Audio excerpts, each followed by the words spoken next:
It's so important to reframe failure.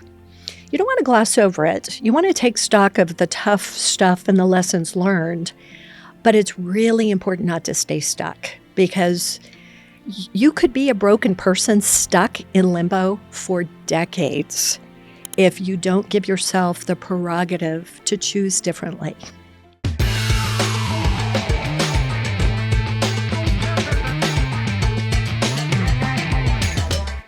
Welcome to Founders and Empanadas. Mom, I'm so happy to have you on today's episode.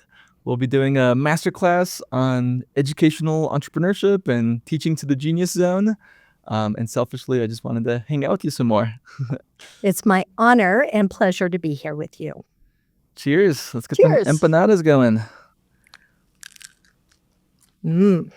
Pretty good, right? With feta cheese. Delicious. A little different. So, Mom, thank you so much for coming on. And I'd love for you to share your journey and specifically the pivotal moment where you realized that academia wasn't enough to fulfill your entrepreneurial vision. All right. So the entrepreneurship actually started when I was in grad school because I got pregnant with Aaron, your older brother, when I was doing my last 2 semesters of graduate school.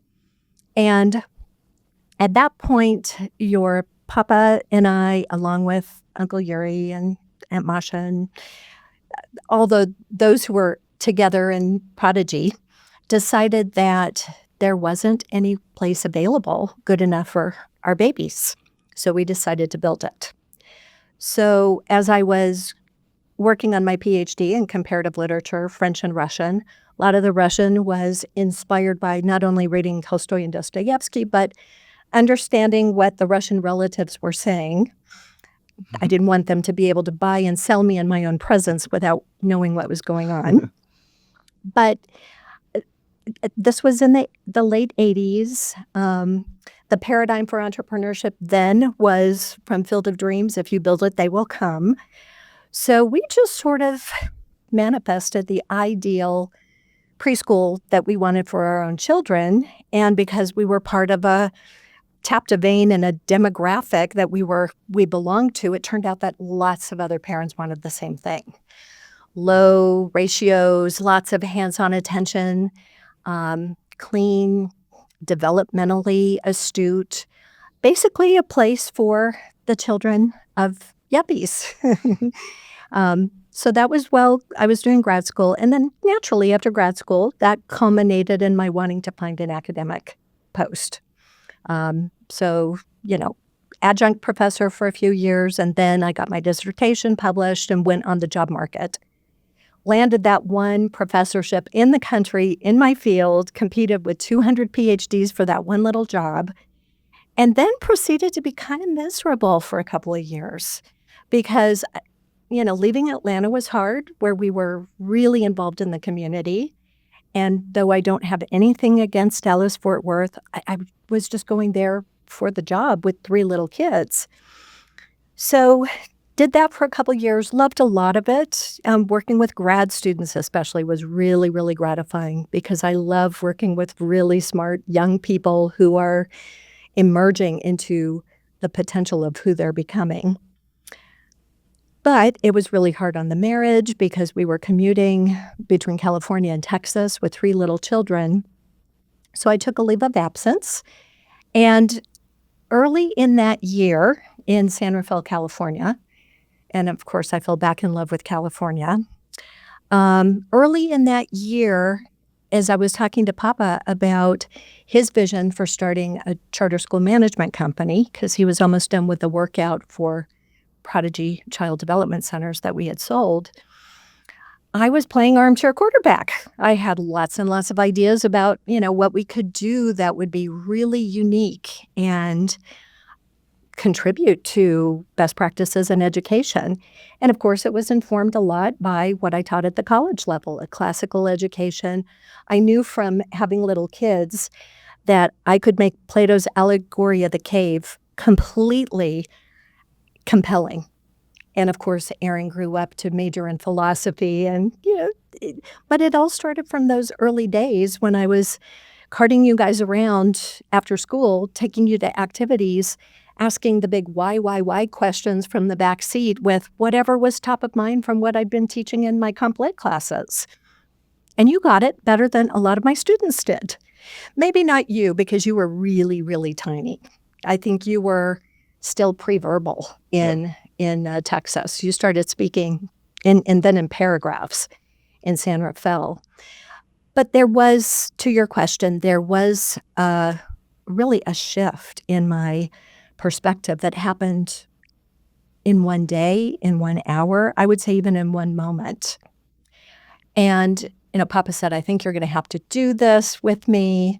If you want to create a proprietary curriculum that doesn't exist anywhere that's world-class, I think you might have to create it. And so I was doing a guided meditation, and the question that came up was, what would you have to let go of to become everything you came here to be? And the answer that came to me was Professor Eidelman. And I realized, wow, I love 19th century literature, but my heart is really in my children's education right now, and how to bring the best of college and graduate work and do that from the very beginning and be able to create that like a tabula rasa. I have no idea how I'll do it, but wow, yes. So I really just said a big yes to the unknown, and that's how it started. Amazing. While you're going through that, I keep thinking back to when I was a kid and would make fun of you for speaking with your hands so much, Paragon, the global education system. And then now that I watch recordings of myself, I see myself doing the same thing. So it comes full circle. Touche. Absolutely. Let's take a step back, and I'd love to learn, or not to learn, but for you to share with the audience a little bit more about how growing up in West Africa, in Togo, in Nigeria, speaking French in a little classroom, how that informed your career journey. Great. I would say it began with a really strong global consciousness that started as a child. My father, as you know, Grandpa Andy, who passed away 20 years ago, was an epidemiologist with World Health Organization, and specifically in smallpox eradication. So it was this really unique experience of these young 20 and 30-something doctors and operations field officer epidemiologists starting in villages in Africa in the 60s, and then just following outbreaks from one village to the next. And my dad did that for 14 years throughout Africa and then throughout Asia. And I lived there for a few years. So my first years of school were in an African school. It was the French system. So my first day of kindergarten, my first trauma that I really remember, I was the only white kid, didn't speak a word of French, felt conspicuous and stupid, and had the embarrassment of not knowing how to ask where the bathroom was. And then when they finally figured out what I needed, it was this drain in the ground, and I had no clue. So mercifully, in the French system, there was a long lunch. So I got to go home in the middle of the day. I had the identical outfit. My mom convinced me that nobody would notice that I was in a new clothes. And then she showed me how to use the little drain in the floor. And within about 3 months of doing silly mistakes like bringing counting sticks, instead of little dainty counting sticks for math, I had a handful of rulers, more conspicuous and dumb stuff. From my 5-year-old perspective, I just remember getting it, kind of being able to understand the language a little bit more each day. And I had no choice. I had to speak it to be understood. And because children are sponges with language, even though I didn't know any of that, it was just intuitive and I was going with it. My dad was jealous of my French in a few months because it was just the right age to be able to take it in. And stepping back from that experience, it really had an impact on my thinking about education reform and what we need to do for all kids to make sure that we have a healthy, thriving, wonderful country and world, we need to care about every child the way we care about our own and their education. That's how we have a responsible, educated citizenship. And so some of the things that I learned, not to prejudge what a child is capable of. I felt that awkwardness at looking different from everyone else and not being able to understand the language and feeling behind. And thank goodness nobody coddled that and separated me into a special group for non-native speakers or had any judgments about me for the way I looked. They just expected me to get with the program in an immersive way, and I did. So that is one of the big takeaways, is an immersion approach. I'm a big advocate of kids teaching each other because that's so much more engaging than listening to an adult at the head of the classroom trying to teach whole group all day long. That wouldn't hold the attention of adults either, let alone kids.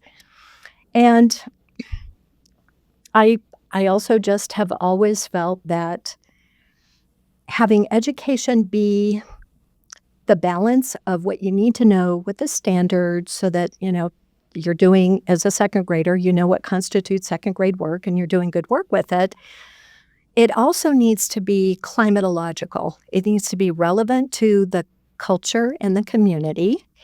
And ideally, at its best, it needs to be differentiated and personalized for every student. And that's where the Genius Zone work comes in. That's a term by Gay Hendricks that I borrowed liberally. But I love the concept because I think each of us has a Genius Zone. And the job of parenting, the job of educating, and the job of leadership later on in the work world is about finding the right alignment of that Genius Zone with the job to be done. You raise a good point about just how much of a sponge early kids are, especially with languages. And I'm so grateful to you to exposing me to Spanish earlier on in my life while I was still able to pick it up quickly. But yeah, I find that we're often too quick to segment, the gifted kids and put them in different classrooms, whereas, it's still far too early to make those delineations.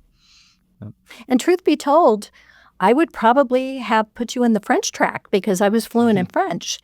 And I was not fluent in Spanish. In fact, it's really because of you that now yo estoy aprendiendo a hablar español, finally. Yeah. Finally. So it was really something you wanted. It was a little bit of a leap of faith. How am I going to support him with this thing that I don't really know, especially when I could support him in French? But in retrospect, I'm so happy that you went that path because you loved it immediately. I remember in 5th grade in your immersion program at AIS, Atlanta International School, you would say a word. I'll tell you what it is in Spanish. And you were like a sponge. I got to see it all over again, how children acquire language intuitively, and you were just within that window of really being able to learn the language that way. And one of the things I so honor about you, Joshua, is you have always picked the things that you're passionate about. You had clarity very early on about your love for Spanish, your love for Shaolin Kempo, and you are faithful and true and dedicated to your friends the way you are to your passions. And I love that about you. Thank you. How's the empanada coming along? It's very good. Yeah. I also credit just early on as a kid. I'm so grateful to you and Pops for taking me along on your business trips throughout the whole world, throughout South America. We went to India, UAE, and Australia. My favorite story from the Australia trip was when we brought my grandma, Babushka, along, and there was a sign for the snooze store, and she read this, "You snore it." That was a great trip. That was fun. That same conversation, she asked me what I had for lunch, and I said, a tuna fish salad. And she said, "Oh, I hate that. I like gefilte fish." Only gefilte fish. Yeah, that was a fun trip. Awesome, Mom. How's the empanada? Really good. You're coming a little slowly. I'm on empanada number 2 already. Ooh. You've been doing most of the talking, though. Mm-hmm. Awesome, Mom. Going a little bit further in your career with Mosaic Education, Mm-hmm. what were some unexpected insights that came around just interfacing with so many different cultures? It was so much fun because our secret sauce at Mosaica was the Paragon curriculum that I had the great honor and joy to be able to create with my amazing design team. And it was such joyful, aligned work that it really felt like this was my purpose in life. And I really had people on my team that felt the same way. We just felt drawn together to create this program that was bigger than any of us. It was more than a curriculum. It was kind of a philosophy of education and parenting. And over 18 years, I had 14 babies born on my design team. It was an extraordinary bond that we shared. But because it was a curriculum about the history of great ideas and people in world culture, when we scaled globally, it got better and better because it was very student-centered. And the other countries we went to were very tuned into their history because it was really student-centered. We had kids making videos for other Mosaica kids where they would go in England, for example. Some of the 6th graders went to a local castle, 10 minutes away, local castle, and took us on a tour of where the witches were hanged in the castle. And I love that because, again, what 11 or 12-year-old doesn't want to learn from another 11 or 12-year-old? It's instructive to us as adults to see what resonates and what's compelling and engaging to them, and they teach us. And when we scaled globally with Paragon, with our training, with the student-centered approach, the program just got more and more magical.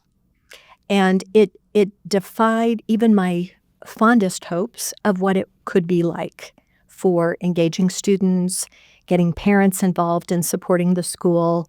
We had 4 schools in close proximity that we were managing in England, Southern England, UK academies, very much like U.S. charter schools for closing the opportunity and achievement gaps.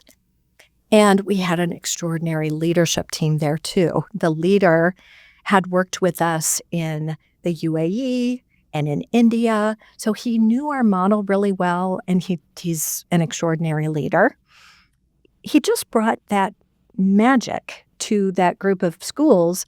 They rented out an old Victorian theater with seating capacity for 1,000 people, filled it to capacity, and had an end-of-year Paragon night where the kids from 4 schools staged their favorite points in history.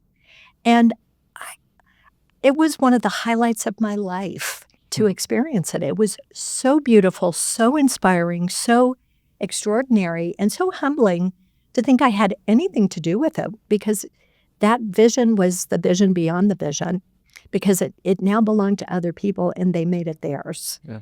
That, to me, is the best, really the best payoff to doing good work in the world, is when it becomes so much more than what you had hoped for, because the magic of other humans takes it to new levels. So cool. Did you find yourself adjusting the curriculum or program based off of whether it was taught in India or UAE, UK? Definitely on a couple levels, certainly standards. We had to do different standards alignment for every state that we operated in the U.S. And then when we went to other countries, we did a lot less U.S. history and a lot more British history, or wherever the host country was. And India was more of a multinational private school. And we kind of marketed it as an American model college prep type of academy. But I think a lot of the adaptations were to some of the practical things too. It was very hands-on, constructivist, project-based, meaning in the first couple of weeks of the school year of you know, an empty, brand new school with barren institutional walls, it would be transformed 5 weeks into the school year with the first Paragon night and a walk through time of the ancient world with each classroom featuring a different part of the globe, different essential question, and all student-created projects, mostly out of recyclables. So if parents weren't already recycling, we got them recycling because we needed that stuff for our art projects and inexpensive art supplies. But the kids transformed them into life-size sarcophagi, canopic jars, all of these relics from ancient Egypt that they made throughout the course of this 5-week program. And we guided teachers with step-by-step instructions on how to bring this to life. But the kids always had the prerogative to make it theirs and make it a little bigger or better. But it was magic, and parents loved it. It was so much fun to see what the other classrooms were working on because it was a curriculum that built depth through multiple layers. So they could see, kids in first grade could see the types of things they'd be doing in second grade. And it was really about cultivating that global consciousness because that is the world that we live in. We don't stay in the same state. Even U.S. history is not enough for us to be good, responsible global citizens. And Western culture is not enough. And we also need to really understand that we have biases about thinking that we're the most advanced and enlightened now. If we study ancient history and the progression of evolution of ideas and technology through time, we realize that history is comprised of peaks and valleys and rises and falls, and we're just in a moment right now. So I'm curious, Joshua, you did grow up with this sort of global consciousness model, a lot of world travel, and here you are, living a very bicultural life, having teams in the Philippines and Colombia. How do you navigate cultural differences as an entrepreneur, as a leader? Yeah, I often say that there's not an inequality of talent, just an inequality of opportunity. And there's amazing talent all over the world, but different cultural nuances. And, a big part of what I do at NeoWork is helping American clients understand how best to work with Philippines, where it's more of a hierarchical culture and, just different terms in Tagalog and, just different facets of how they grew up, what their education system was like growing up, and how that informs how they are in the workplace. And even to get, more specific with it, there's like such a stronger need to have group harmony in the Philippines versus what us Americans are used to.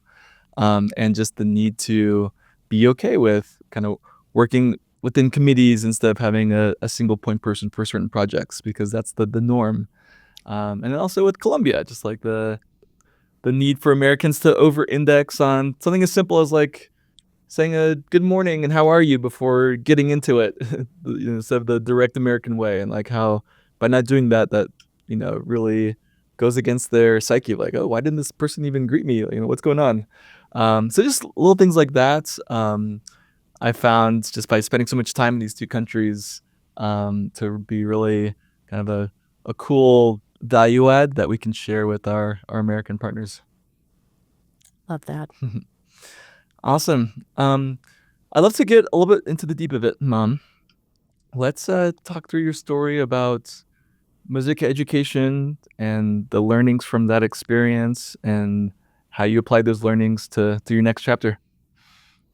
So Mosaica was an 18-year journey, and it was mostly really spectacular. I am so grateful that I had the opportunity to really build Paragon and build a body of thought leadership, make the paradigm shift from being an academic where I spent a lot of solitary time with my own research, carving out my own golden nugget of truth.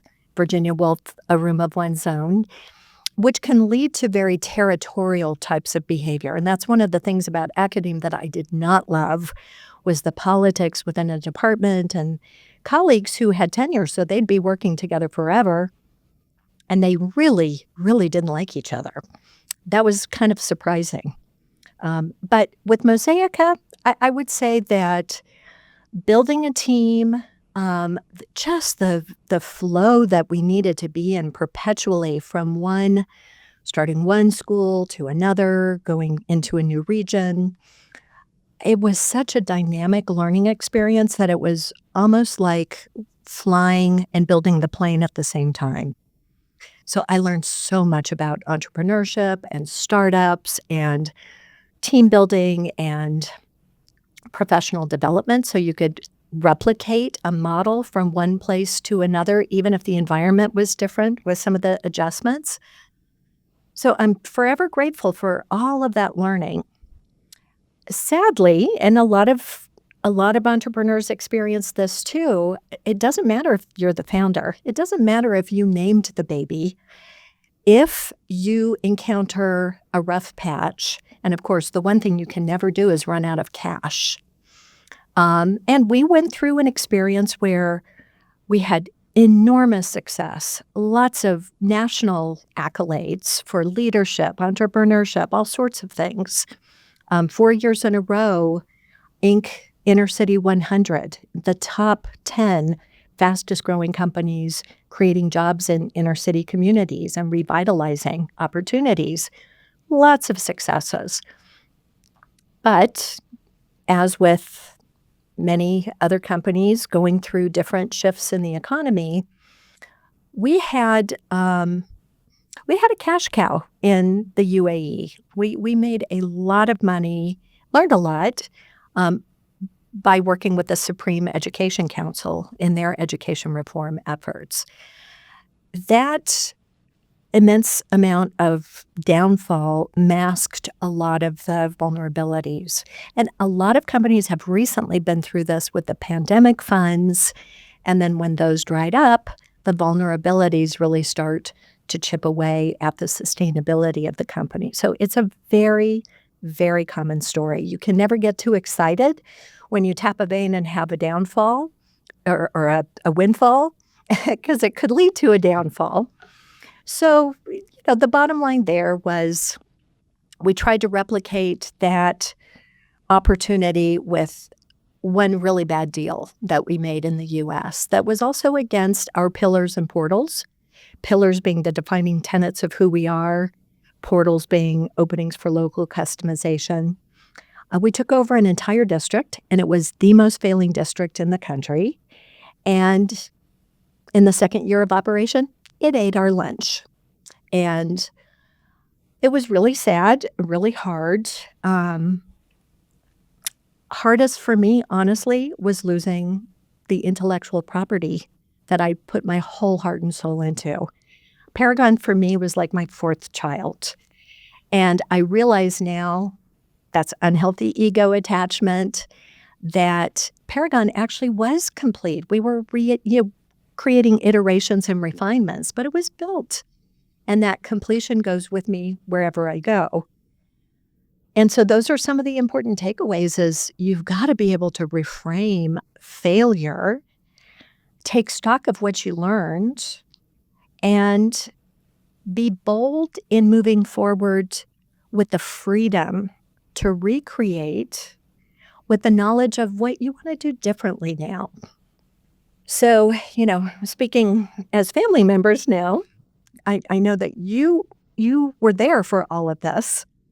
You know that was an extraordinarily tough time for your parents. And not long before that, we had gone through a really tough time with you and your mental health in high school. I am so, so grateful that we can have this conversation now, because at the time I was terrified. I was terrified that you might not come back as the son that I loved. You were so completely broken by that experience. And I'd never experienced anything quite like that. We had a few angels with who had our backs. Your school counselor told me, it's not you. The school is having this problem with 2 other kids right now who are in his same IB program. I promise you, it's not you, and your son will thank you someday for being there with him. And I And I held do thank you. I held on to those words for such a long time. And then, of course, we had Sherry Smith, Yep. the angel disguised as a teacher and a coach for young business leaders of America. But she brought the packet of work every week and helped you just stay on track to be able to graduate on time.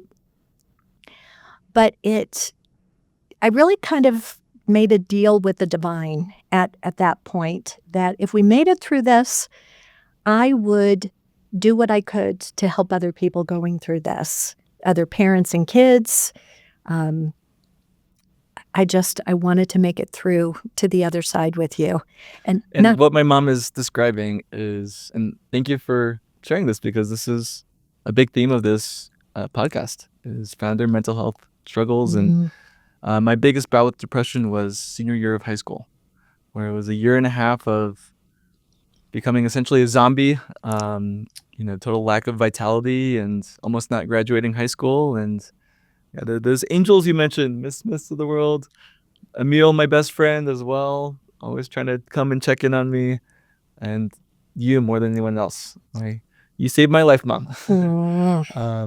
I really credit you all for making me so much stronger today than I could have ever been. Well, you have returned the favor many times, and I feel like our connection and what we have been through together has helped us navigate a lot of things and really been the wise, grounded counsel for the other when we're going through a tough time. Because you helped me with Mosaica. You helped me when our 31-year marriage, my marriage with your papa, came apart. And also being able to leave that with love and grace, largely because I was at a place where for me to be able to move forward, I needed to let go of anger and resentment of things happening to me. That's what it felt like at the time. And it just felt that moving forward, to be captain of my own destiny, sink or swim based on my decisions, and to be able to leave the relationship with love and grace and gratitude so that because good endings make good beginnings. And that's another reason why it's so important to reframe failure.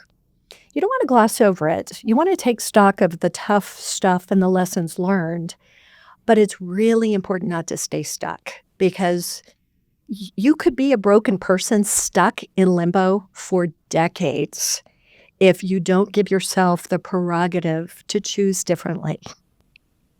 Totally. And I think it's so cool that now you're working with psychologists at ASEP. It's all come full circle. I'd love for you to share kind of how you help people within ASEP and then also with your coaching business, Passion to Launch, how you help people find their zone of genius. So that is sort of my thing, is I really love human genius, always have. That's sort of been the theme historically.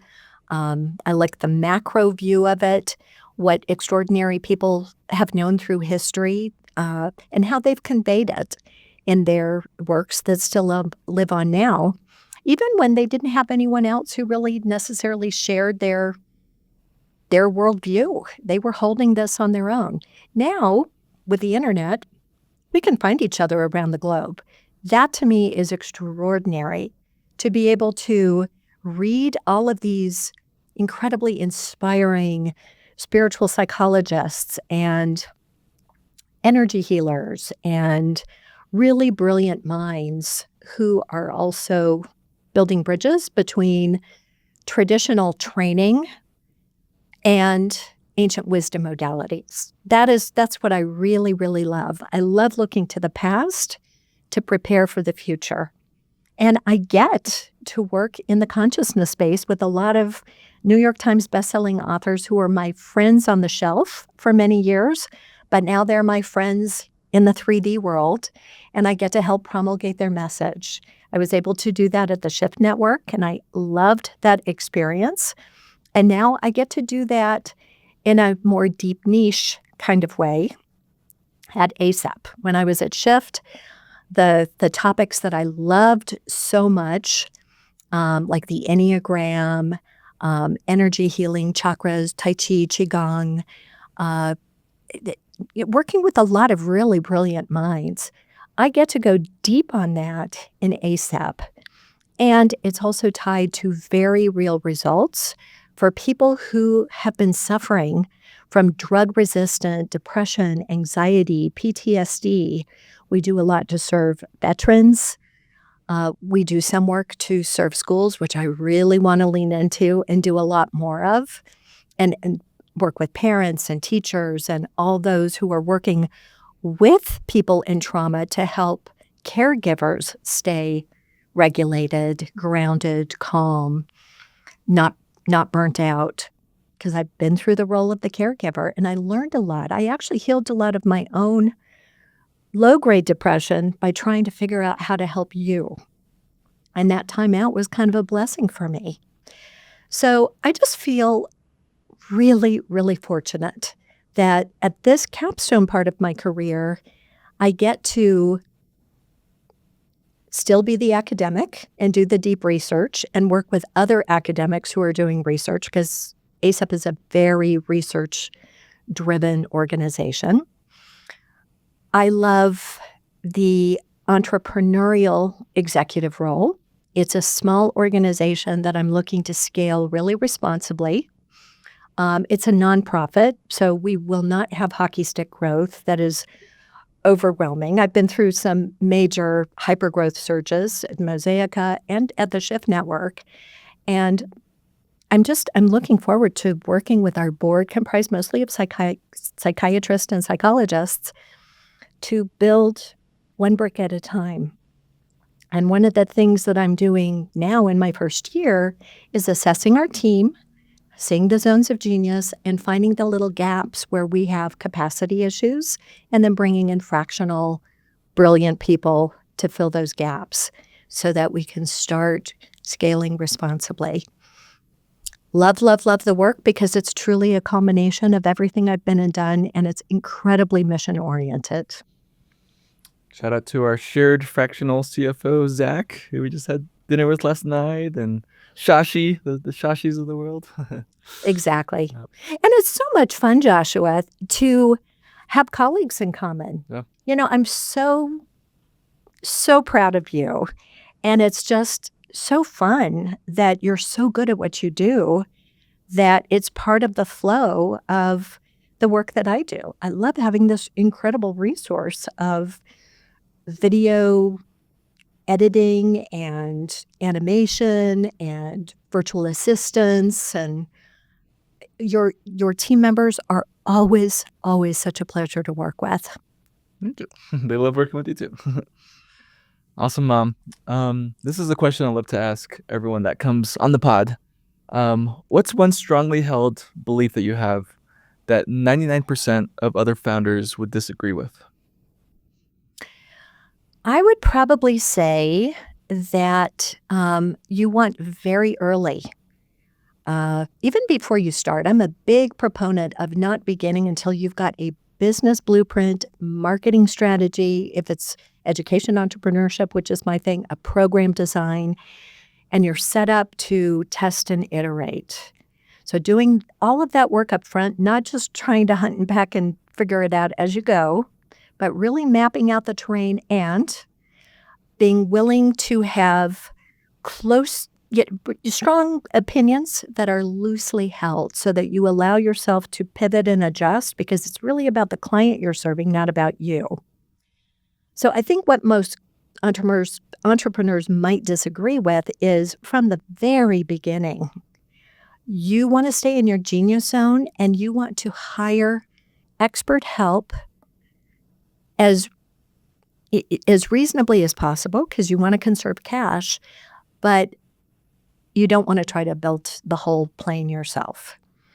That will deplete your energy. It is not efficient. It's not going to get you to scale anytime soon. And in fact, it may sink your battleship. But there is sort of this romantic allure to building it all yourself and navigating all these different learning curves. And it's overwhelming. So I do feel really strongly that clarity of who you are, what you love to do, where you can add the greatest value, put your energy there and build a team quickly. Do not have to employ them full-time with benefits. You can work with all contractors for a time, but you will get your traction a lot faster if you're super strategic about where your focus and talent is directed. Absolutely. I try to take that advice myself too, but I sometimes get the pop aside more of just like go and figure it out. Awesome. And, that's the other thing is part of your chemistry of your team, hire people who have strengths that you don't have. Go for the temperamental balance. You need the combination of bravery and bias toward action, tempered by quality assurance, all the measures we're going to have in place to collect data and make sure that we're doing this as we intend with total integrity. You want it all. You've got to have the balance. Yep, absolutely. Perfect, Mom. Any books you're reading right now that you'd recommend to our listeners? So one thing I know, I'm in alignment with the executive job that I have. And by the way, the small handful of executive coaching clients that I work with, it's very much the same type of work. I want to be passionate about what they do too. I want to be part of their world. So, of course, what I'm reading right now, I curated keynotes for the ASAP's big conference. And so I'm reading the books of the talent that we're bringing in. And I love it so much that I happily do this on my time because it's also my spiritual practice, my intellectual growth. But there is one book that I'm reading right now that's sort of mind-blowing and super cool. And that has to do with my relationship with AI, where I'm kind of in this middle space of skepticism and curious and maybe even a little giddy with excitement. So I have a great relationship with my ChatGPT 4.0. I was looking at yours, and it's a lot more kind, the relationship of please and lots of please and thank yous, whereas mine is very demanding. Mine is very sweet to me and knows me quite well. But the book that I'm reading that applies here is Deepak Chopra's Digital Dharma. And I love this book for the guidance it provides in how to really cultivate that spiritual growth and use ChatGPT in alignment with that pursuit because it's not readily discernible. In fact, it looks as though it could be the antithesis of that. It could take us away from our humanity. It could take us away from our critical thinking because we're just delegating all of our thinking to AI. My hope is that it helps us to become more productive, to fulfill our potential better.